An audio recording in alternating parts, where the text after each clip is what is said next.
বিয়ের 13 বছর পর জানতে পারলাম আমার স্বামী পরনারীতে আসক্ত।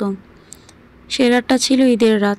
সে বাইরে থেকে এসে ফ্রেশ হবার জন্য ওয়াশরুমে ছিল, আর আমি খাবার গরম করে টেবিলে সাজিয়ে তাকে সালাম করার জন্য অপেক্ষা করছিলাম, কারণ প্রতি ঈদে তার পায়ে হাত দিয়ে সালাম করি সে 13টা বছর ধরে।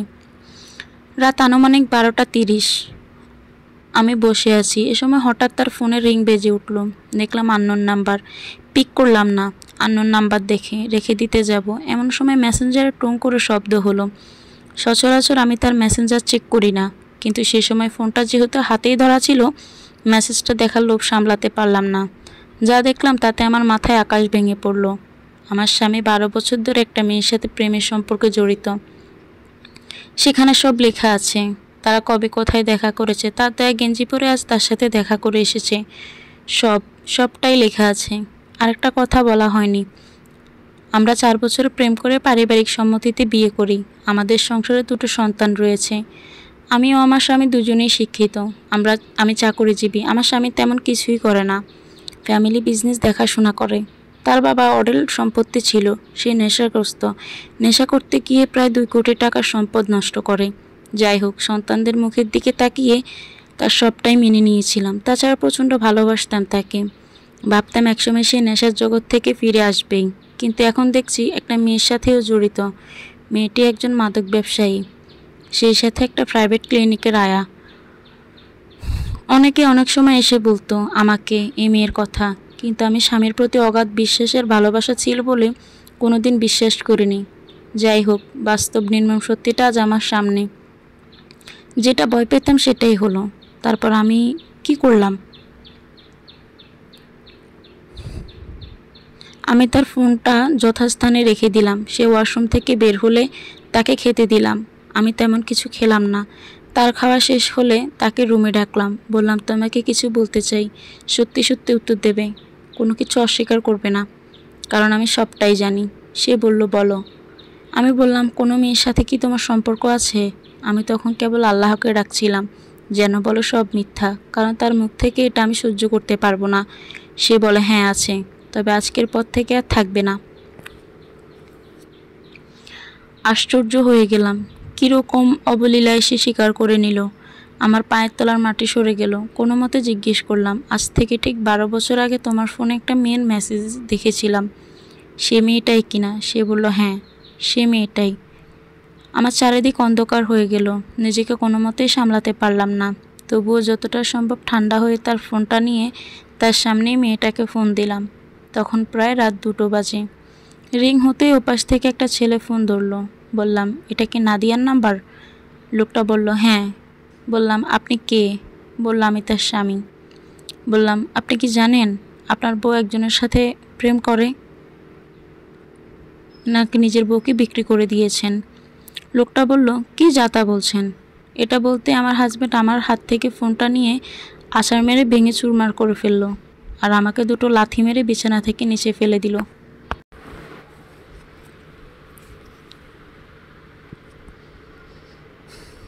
আমি কিছু না বলে আস্তে করে রুম থেকে বের হয়ে আসলাম। চলে গেলাম রান্নাঘরের দিকে। সে সময় মনে হয় কাঁদতে ভুলে গিয়েছিলাম।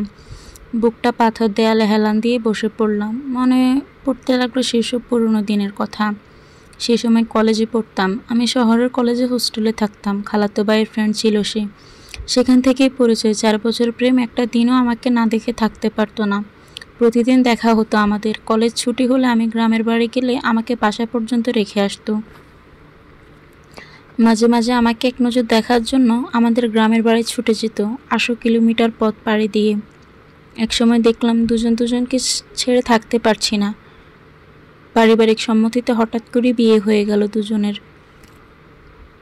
দুজনের মতো সুখী কেউ ছিল না সেদিন। এই 13টা বছর আমি একটা দিনও তাকে ছাড়া ঘুমোইনি। আমি বাবার বাসায় যেতাম না। গেলে 2 দিন থেকেই চলে আসতাম, কারণ তার হাতটা ছিল আমার বালিশ। তার বুকে মাথা না রাখলে কিছুতেই ঘুমটা আসতো না। সে রাত করে বাসায় ফিরত। আমি তার জন্য বসে থাকতাম। সে আসলে একসাথে খেতাম। আমার 2টো বাচ্চা সিজারিয়ান। ওটিতে ঢোকার আগ মুহূর্তে তার সে কি কান্না! এই 13টা বছর আমাকে কোনোদিন অবহেলা করেনি। আমি যা চেয়েছি তাই এনে দিয়েছে। আমি যা করতে বলেছি তাই করেছে। খারাপ অভ্যাসও একটাই ছিল, মাদকাসক্তি। বোঝাতাম তাকে, ভেবেছিলাম সেটাও আস্তে আস্তে ঠিক হয়ে যাবে। আমি সারাক্ষণ আমার বাচ্চার সংসার নিয়ে ব্যস্ত থাকতাম। সংসার প্রতি তার কোনো দিনই মনোযোগ ছিল না। বাজার করা থেকে রান্না করা, সংসার সামলানো, বাচ্চাদের স্কুল, সবটাই আমাকে একাই সামলাতে হতো। তবুও ভালো ছিলাম, সুখী ছিলাম। বাসার প্রত্যেকটা কোণা আমার নিজ হাতে সাজানো। আমার সেই ভালোবাসার মানুষটা কি করে আমার সাথে প্রতারণা করতে পারলো? যাকে ছাড়া আমি আমার জীবনের একটা দিনও কল্পনা করতে পারি না, সে শুধুই ঠকিয়ে এসেছে আমাকে। আমি এর কিছুই ভাবতে পারলাম না। মৃত্যুর পথ বেছে নিলাম। অন্য রুমে গিয়ে দরজা বন্ধ করে ফ্যানের সাথে ওড়না পেঁচিয়ে ঝুলে পড়লাম। তারপর দরজা ভেঙে আমার হাজব্যান্ড আমার গলা থেকে পেঁচানো ওড়না খুলেই আমার গালে ঠাস ঠাস করে দুটো থাপ্পড় বসিয়ে দিল।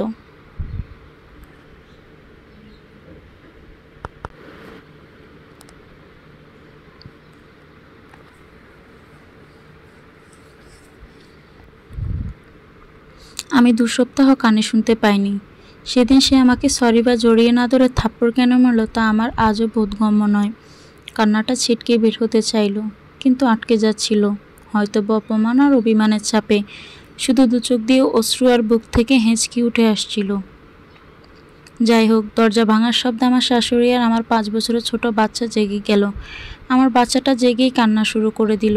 বাচ্চার কান্না দেখে বুকে জড়িয়ে নিলাম। শাশুড়ি সব শুনে কিছুক্ষণ থ হয়ে বসে থাকলো। তারপর আমাকে ছেলের পক্ষ হয়ে বোঝাতে শুরু করলো। বলল, বাচ্চা কাঁদছে, তাকে নিয়ে শুয়ে পড়ো। প্রায় ভোর হয়ে আসলো, শুয়ে পড়লাম। সেদিন থেকে আমার খাওয়া, ঘুম সব কোথায় যেন হারিয়ে গেল। আমি সর্বোচ্চ শিক্ষায় শিক্ষিত, আর সেই মেয়ে একজন অশিক্ষিত আয়া। আমি কি করে এত বড় অপমান সহ্য করব? তাকে সারাক্ষণ জিজ্ঞেস করতে লাগলাম, সেই মেয়ের সাথে তোমার কত দূর সম্পর্ক? কি করেছো তার সাথে? কতবার হাত ধরেছো তার? কতবার তাকে জড়িয়ে ধরেছো? কতবার তাকে ফোন করতে? তাকে কি কি গিফট করেছো? কোথায় কোথায় দেখা করেছো? কোন কোন রেস্টুরেন্টে দেখা করেছো? কোন পার্কে বসেছো? তাকে কতবার ভালোবাসি বলেছো? ইত্যাদি ইত্যাদি প্রশ্ন করতাম তাকে সারাক্ষণ। সে আমার প্রতি বিরক্ত হতে লাগলো আস্তে আস্তে, আর আমি ধীরে ধীরে মানসিক রোগী হতে লাগলাম। একদিন আমার এক আত্মীয় মারা যাওয়ায় আমার আব্বু আম্মু ভাই বোন বাসায় আসলো। সেদিন রাতে সে বাহির থেকে আসলে আমি তাকে বললাম, আমি ওই মেয়ের সাথে দেখা করতে চাই, আমি ওই মেয়ের কাছে যেতে চাই। সে বলল, ওই মেয়ের কাছে গেলে তোমাকে সতীনের সংসার করতে হবে।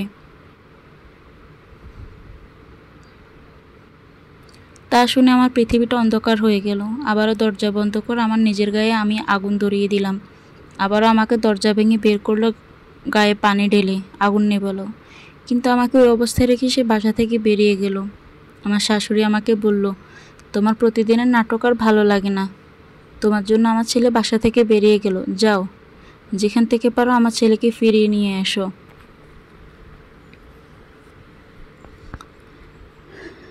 রাত তখন 1টা বাজে। আমার ছোট ননদ, তার জামাই, চাচা শ্বশুর, চাচি শাশুড়ি আরও অনেকে বাসায় চলে আসলো। আমার ছোট ননদ সবার সামনে আমাকে বলল, ছেলেরা 10 জনের সাথে প্রেম করলে কিছু হয় না, কিন্তু মেয়ে মানুষ স্বামীর সাথে ঝগড়া করলে তাকে বলে বেশ্যা। আমি রীতিমতো হিজাবি, অথচ আমার ননদ আমাকে বানিয়ে দিল বেশ্যা। যাই হোক, সেই রাতে শাশুড়ির কথা মতো ভাইকে নিয়ে বেরিয়ে পড়লাম তাকে খুঁজতে। তার কিছু ফ্রেন্ডের কাছে ফোন করে তার খোঁজ পেলাম। সে কিছুতেই বাসায় আসবে না। তাকে সরি বললাম, আর ওই মেয়েকে নিয়ে কোনো কথা বলবো না, বাসায় চলে এসো। অনেক বুঝিয়ে রাত প্রায় 2টায় বাসায় নিয়ে আসলাম। সব আত্মীয় স্বজন বোঝাতে লাগলো, কি করবা, 2টি সন্তান আছে, তাদের মুখের দিকে তাকিয়ে সব মেনে নাও, বাচ্চা দুটোকে মানুষ করো। আমি কোনো কথা না বলে শুয়ে পড়লাম। সব কিছু আগের মতো, সংসার, বাচ্চা, তাদের স্কুল, কিন্তু ভেতরের আগুনটা কিছুতেই নেবে না। একদিন ডিসিশন নিলাম, তার সাথে আর থাকবো না। শুধু নিজের সার্টিফিকেটগুলো নিয়ে এ বাসা থেকে চলে যাব। তার বাচ্চাদের সে একা মানুষ করুক, এটাই তার শাস্তি। কিন্তু আমি তো মা, বাচ্চাদের ছেড়ে যাব ভাবতেই 2 চোখ জল ভরে আসে। সিদ্ধান্ত নিলাম ছোট বাচ্চাটাকে সাথে নিব। ঢাকায় আমার এক ফ্রেন্ড থাকে, আপাতত তার বাসায় কয়েকদিন থেকে একটা চাকরি জোগাড় করে নিব। একটা ছোট ব্যাগ, আমার সার্টিফিকেট আর আমার ছোট বাচ্চা, এসব নিয়েই রওনা হলাম অজানা পথের উদ্দেশ্যে। আমি কাউকে কিছু না বলে আমার 5 বছরের বাচ্চাকে নিয়ে ঢাকার বাসে উঠে পড়লাম।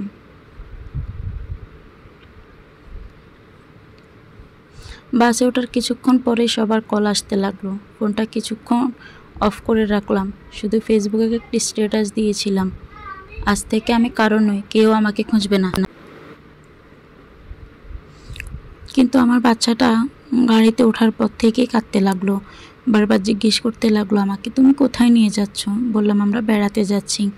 সে বলতে লাগলো আমি যাব না, আমি বাসায় যাব, আমার আব্বুর কাছে যাব, আমার দাদির কাছে যাব, আমি আমার ভাইয়ের সাথে খেলবো। ওর কান্না দেখে আমিও চোখে পানি আটকাতে পারলাম না।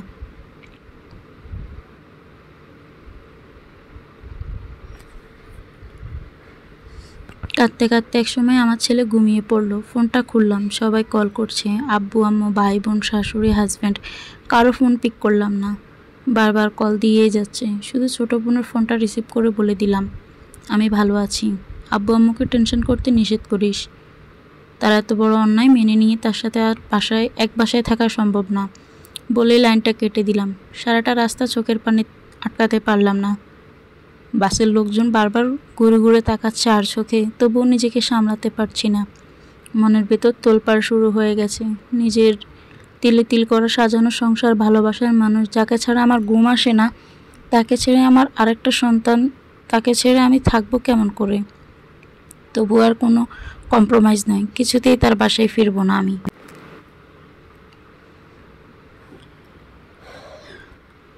ঢাকায় পৌঁছে ফ্রেন্ডকে কিছুদিন থাকবো, চাকরি জোগাড় করে দিতে হবে। সে হেসে বলল, তা তোমার যতদিন মন চায় থেকো, অভিমান কমলে চলে যেও।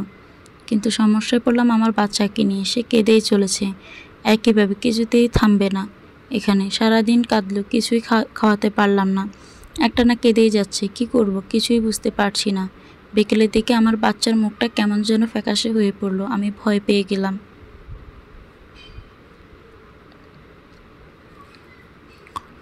মনে হতে লাগলো আমি কি নিজের জেদ বজায় রাখতে আমার ছোট্ট বাচ্চার কোচে মনে খুব বেশি আঘাত দিয়ে ফেলছি। নিজেকে খুব অসহায় মনে হতে লাগলো। এদিকে সবে অনবরত কল করেই চলেছে। আমার হাজব্যান্ড মেসেজ দিয়েছে, তুমি ফিরে এসো, তুমি ছোট্ট বাচ্চাকে নিয়ে কোথায় গিয়েছো, তুমি যা বলবা তাই হবে, তুমি ফিরে এসো, আর না হয় বলো কোথায় আছো, আমি নিতে আসছি। এদিকে সন্ধ্যা হতে আমার বাচ্চা নিস্তেজ হতে থাকলো। আমি প্রচণ্ড ভয় পেয়ে গেলাম। ডাক্তারের কাছে নিতে ডাক্তার বলল, বাচ্চা যা চায় তাই করুন, তা না হলে মারাত্মক ক্ষতি হতে পারে। মা হয়তো দুনিয়ার সবচেয়ে বেহায়া প্রাণী। বাচ্চাকে বললাম, চলো বাবা, আমরা এখনই বাসায় ফিরে যাব। সেদিনই রাতেই বাসে উঠে পরের দিন ভোরে বাসায় ফিরে আসলাম। আবার সব কিছু আগের মতোই চলতে লাগলো। বাচ্চা, সংসার, বাচ্চাদের স্কুল, সব কিছু আগের মতোই। এর মাঝে পেরিয়ে গেল কয়েক সপ্তাহ, কিন্তু আমি কিছুতেই স্বাভাবিক হতে পারলাম না। একদিন রাতে তাকে জিজ্ঞেস করলাম, আচ্ছা তুমি কি ওই মেয়েটাকে ভালোবাসো? সে বলল, ভালোবাসতাম হয়তো। বললাম, তাকে চিঠি লিখতে? বলল, লিখেছি কয়েকটা। বললাম, কি লিখতে? ভালোবাসি? বলল, হ্যাঁ, এমনটাই লিখতাম। বললাম, তাকে জড়িয়ে ধরেছ? বলল, ধরেছি কয়েকবার। এসব শুনে আমি নিজেকে সামলাতে পারলাম না। আমার শ্বাসকষ্ট শুরু হয়ে গেল। একসময় অজ্ঞান হয়ে গেলাম। সকালে জ্ঞান ফিরলে সিদ্ধান্ত নিলাম মেয়েটার সাথে দেখা করব। সেদিনই দুপুরে আমার এক দেবরের সাথে নিয়ে মেয়েটাকে যে ক্লিনিকে চাকরি করে সেখানে গেলাম। প্রথমে মেয়েটি আমার সাথে দেখা করতে চায়নি, পরে রাজি হলো।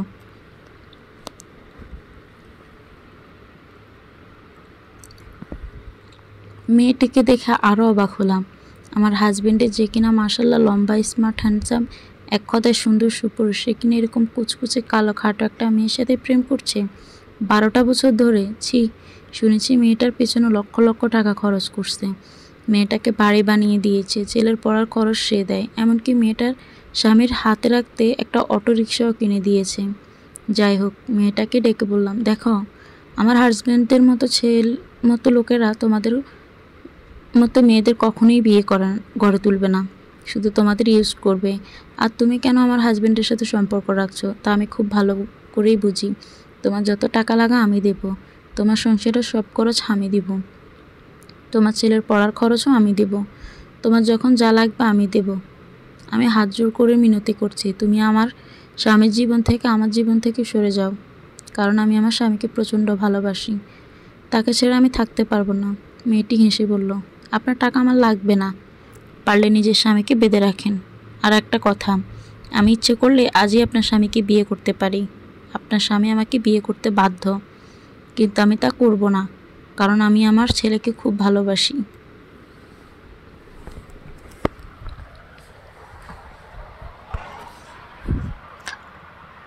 আর আমি তাকে নিয়েই থাকতে চাই। শুনে আমার পায়ের তলার মাটি সরে গেল। হে আল্লাহ, তুমি তোমার জমিনের মাটি একটু ফাঁক করে দাও, আমি তোমার জমিনে ঢুকে যাই। ঘোরের মধ্যে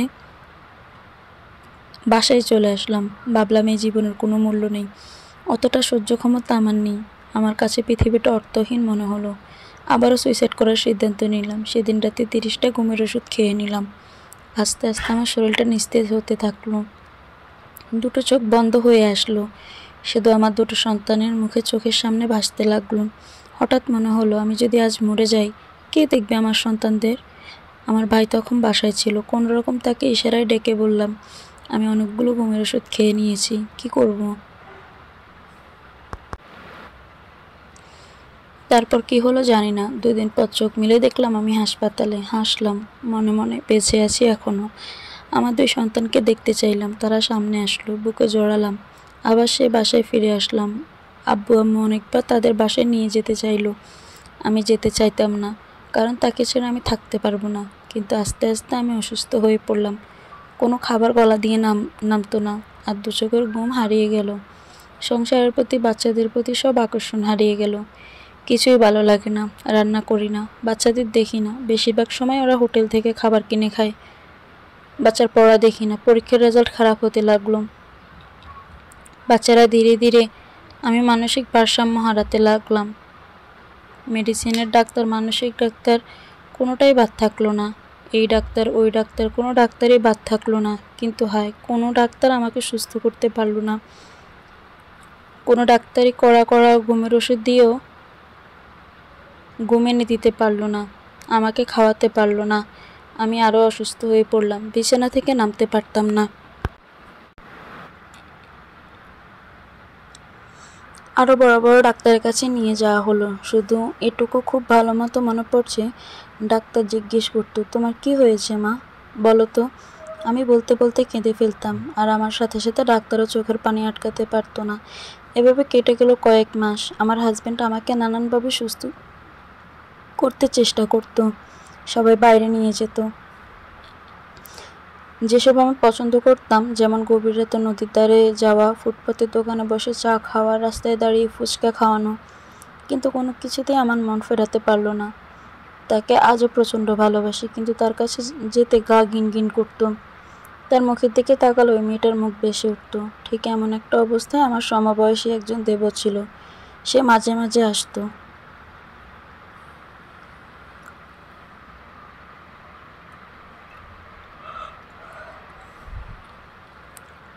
খুব মজার মানুষ ছিল। আমার বাচ্চাদের খুব ভালোবাসতো, ও খুব সহজেই মানুষকে হাসাতে পারত। তাই একদিন আমার হাজব্যান্ড ওকে বলল, তোর ভাবি তো কারোর সাথে তেমন কথা বলে না, দেখ তো তুই গিয়ে হাসাতে পারিস কিনা। ও আমার রুমে গেল, আমার সাথে অনেক কথা বলল। কেন যেন ওর সাথে কথা বলে মনটা অনেক হালকা হয়ে গেল। আমাকে অনেক বুঝালো, বলল, ভাবি, ভাইয়া শুধু আপনাকেই ভালোবাসি। ওই মেয়ের বাসায় আমরাও যেতাম, আপনি সব ভুলে যান তো। শুধু শুধু ভাইয়াকে ভুল বুঝছেন। ছেলেটার কথায় মনে একটু জোর আসলো। আমি মাঝে মাঝে ছেলেটার সাথে ফোনে কথা বলতাম, আমাকে হাসাতে পারতো। ওর কথায় আমি হাসতাম, ও এসে আমাকে খাইয়ে যেত। ফোন করেই বলতো, ভাবি আজ কী রান্না করছেন? আমি খেতে আসছি। বাধ্য হয়ে আমাকে রান্না করতে হতো। আমাকে ছাড়া খাবার টেবিলে বসতো না। আমার হাজব্যান্ড, সে, আমি, আমার বাচ্চারা একসাথে খেতাম। তাকে সাথে নিয়ে মাঝে মাঝে বেড়াতে যেতাম। ছেলেটার খুব ভালো একটা গুণ ছিল, কথায় কথায় সে কোনো মানুষকে হাসাতে পারত। ও আস্তে আস্তে আমাদের পরিবারের একজন হয়ে উঠল। মাঝে মাঝে এমন হতো, রাত 1টা বাজে, আমি খাচ্ছি না, আমার হাজব্যান্ড তাকে তার বাসা থেকে তুলে নিয়ে আসতো। সে আমাকে খাইয়ে তার বাসায় ফিরতো। আমার হাজব্যান্ড তাকে মাঝে মাঝে বাসায় পাঠাতো, বলতো, তোর ভাবিকে বাজার থেকে ঘুরিয়ে নিয়ে আয়। যখন দেখতো আমি চুপচাপ বসে আছি, তখনই ওর ফোনটা ধরিয়ে দিত আমার কানে। সে যেন ডাক্তারের মতো আমার চিকিৎসা শুরু করলো। আমি আস্তে আস্তে স্বাভাবিক জীবনে ফিরে আসতে লাগলাম। বড় বড় ডাক্তাররা যেটা পারলো না, সে ছেলে আমার জীবন ফেরেশতা হয়ে এসে আমাকে একটু একটু করে আমার স্বাভাবিক জীবন ফিরিয়ে আনতে সাহায্য করতে লাগলো।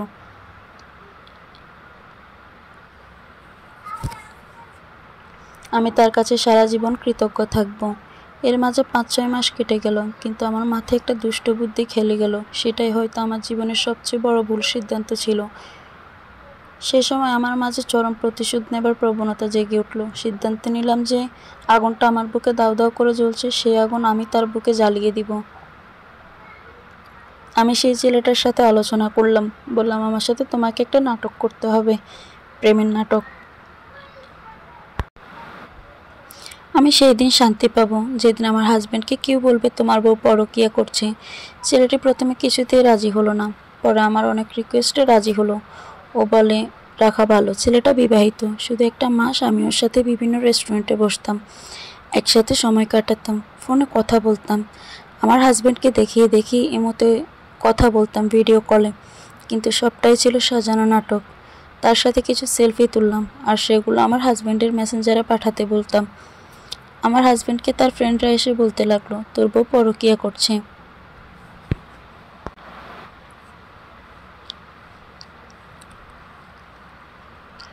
প্রথম সে তাদের কথায় বিশ্বাস করতো না, কিন্তু আস্তে আস্তে বিশ্বাস করতে লাগলো।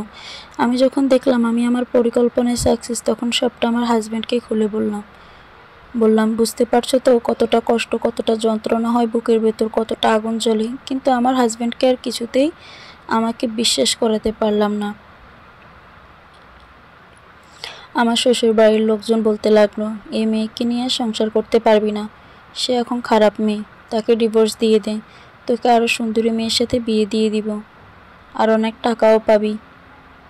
তাদের কথায় আমার হাজব্যান্ড আমাকে বাসা থেকে বের করে দিল। আমার ছোট ছোট বাচ্চা দুটোকেও দিল না আমাকে। আমি একটা ইংলিশ মিডিয়াম স্কুলে চাকরি নিলাম, খুবই সামান্য বেতনে। আব্বু আম্মু বলল বাসায় চলে আয়। আমি রাজি হলাম না, বললাম এখানে থাকলে আমি আমার সন্তানদের কাছাকাছি থাকতে পারবো।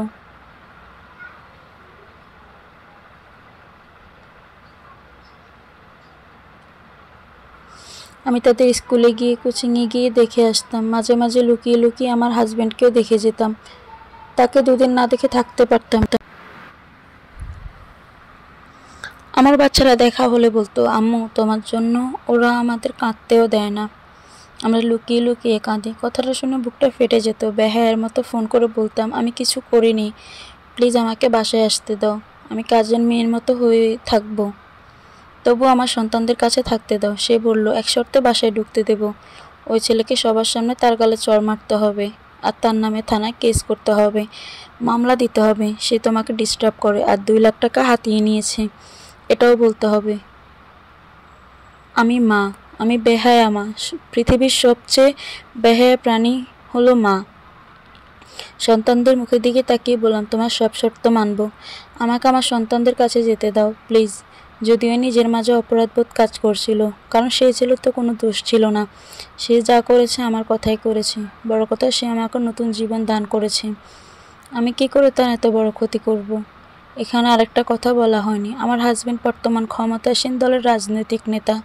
তার একটা কথাই সব হয়। সে রাত 2টোয় আমাকে নিয়ে নিকটবর্তী থানায় চলে গেল। আর যেতে বলল তুমি কিছু বলবে না, শুধু একটা সাদা কাগজে সই করবে। থানায় গিয়ে আমাকে সাদা কাগজে সই করতে বলা হলো। আমি বললাম না, আমি কোনো সাদা কাগজে সই করব না, কি লেখা আছে আমি পড়ব, তবেই সই করব। এটা শুনে থানার ওসি আমার সাথে একা কথা বলতে চাইলেন। আমার হাজব্যান্ডকে রুম থেকে বের করে দিল। ওসি বলল আপনি কি ওই ছেলের নামে মামলা করতে চান? বললাম না। বলল এই ছেলেটি কি আপনাকে ডিস্টার্ব করে?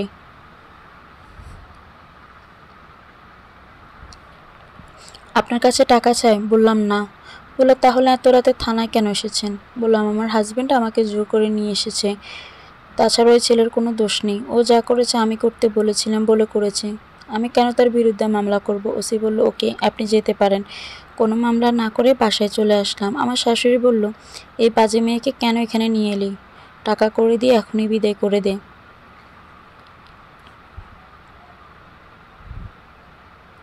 আমার হাজব্যান্ড বলল মা আমি ওকে মারলে দোষ হবে, তুমি ওকে মারো, কালই ওর বাপ মাকে ডেকে বিদায় করে দেব। সব অপমান নীরবে সহ্য করে শুয়ে পড়লাম। পরের দিন সকালে আমার আব্বু আম্মু আসলো। তারা অকথ্য ভাষায় আমার আব্বু আম্মুকে অপমান করলো। আব্বু বলল আর কত অপমান সইবি, বাসায় চল। বললাম যতই অপমান করুক আমার সন্তানদের ছেড়ে আমি কোথাও যাব না। আমার হাজব্যান্ড বলল নিয়ে যান আপনার মেয়েকে, এরকম চরিত্রহীনের কোনো জায়গা নেই আমার বাসায়। আবার আমাকে বাসা থেকে বের করে দিল। আমি আমার এক আত্মীয়ের বাসায় থাকতে লাগলাম। চুপ করে ফোন নিয়ে আমার বাচ্চারা ফোন দিত, আর কেঁদে কেঁদে বলতাম, আম্মু তুমি বাসায় এসো, সামনে আমার পরীক্ষা, কে পড়াবে আমাকে? কষ্টে বুকটা ফেটে যেত। আবার বেহায়া হয়ে ফোন দিয়ে বললাম, আমাকে একটা মাস তোমার বাসায় থাকতে দাও, আমার ছেলের পিএসসি পরীক্ষা, আমাকে ওর দরকার। আমি তোমার আর তোমার মায়ের পায়ের তলায় পড়ে থাকবো, তবু এই সময় আমার ছেলের জীবনটা নষ্ট করো না। সে কিছুতেই রাজি হলো না, তবু আমি জোর করে শুধু আমার ছেলের জন্য বাসায় ঢুকে পড়লাম। তারা মা ছেলে আমার সাথে চরম দুর্ব্যবহার শুরু করলো। একদিন বাসায় বিরিয়ানি রান্না করলো আমার শাশুড়ি। তার 2 মেয়ে জামাই আর ছেলেকে একা ডেকে খাওয়ালো। শাশুড়ি থাকতো অন্য ফ্লোরে, আমরা নিচতলায় থাকতাম। কিন্তু আমার সাথে কোনো কথা বললো না, বা খেতেও বললো না, বা কোনো খাবারও পাঠালো না। আমি সেদিন কিছুই খেলাম না। রাতে আম্মু ফোন দিয়ে জিজ্ঞেস করলো, কি খেয়েছিস? শুনে কান্নাটা আটকাতে পারলাম না, বলে ফেললাম সব। কথাটা মনে করে আমার মা আজও কাঁদে, বলে বাসায় কুকুর বেড়াল থাকলে তো মানুষ না খাইয়ে রাখে না, আর তারা তোকে না খাইয়ে রাখলো। মুখ বুজে পড়ে থাকলাম শুধু ছেলের জন্য। ছেলের পরীক্ষা শেষ হলো, আবার মা ছেলে আমাকে বাসা থেকে বের করার পথ খুঁজতে লাগলো। একদিন সন্ধ্যায় হঠাৎ বলে উঠলো, আমার নাকি মোবাইল বিল 6,000 টাকা। এটা কি করে সম্ভব? বললেই আমার হাজব্যান্ড আমার মুখে নাকে ঘুষি মারতে লাগলো। আমার নাক মুখ ফেটে রক্ত বের হতে লাগলো। আমি চিৎকার করে কাঁদতে কাঁদতে পাড়ার মানুষ অনেকে এসে গেল। আমার শাশুড়ি বলতে লাগলো, কি এমন মেরেছে আমার ছেলে? তোমার হাত পা তো ভাঙেনি। তারপর আমার আর কোনো জ্ঞান ছিল না। পরের দিন দেখলাম আমি হাসপাতালে। চোখ মেলতেই দেখলাম আম্মুরা এসেছে। হাসপাতাল থেকে আমাদের বাসায় নিয়ে চলে গেল। বাসায় গিয়ে সবাই ডিভোর্সের জন্য প্রস্তুতি নিতে লাগলো, কিন্তু আমি তাদের কোনো কথা না শুনে আমার হাজব্যান্ডের বাসায় চলে আসলাম। সে শর্ত আরোপ করলো, আমাকে বাসায় বন্দি থাকতে হবে, মোবাইল ব্যবহার করা যাবে না, স্কুলের চাকরি ছাড়তে হবে, আমার কোনো আত্মীয় স্বজনের সাথে কোনো প্রকার কোনো যোগাযোগ রাখা যাবে না, আমার সন্তানের ভবিষ্যৎ ভেবে আর তাকে ছেড়ে থাকতে পারবো না। এটার জন্য তার সব শর্ত মেনে নিয়ে সবটুকু আত্মসম্মান জলাঞ্জলি দিয়ে তার বাসায় শুধু আমার সন্তানদের জন্য পড়ে আছি। তার বাসায়, যেখানে আমার কোনো স্বাধীনতা নেই। আমি আমি তার আর তার মায়ের হুকুমের গোলাম মাত্র। তার মাঝে সুখ এটুকুই, আমি আমার সন্তানদের কাছে আছি। শুধু ভাবি, এই এতটা বছরে তার কত শত অপরাধ আমি ক্ষমা করেছি, তার সে আমার একটা মাসের একটা নাটক মেনে নিতে পারলো না। এটাই হয়তো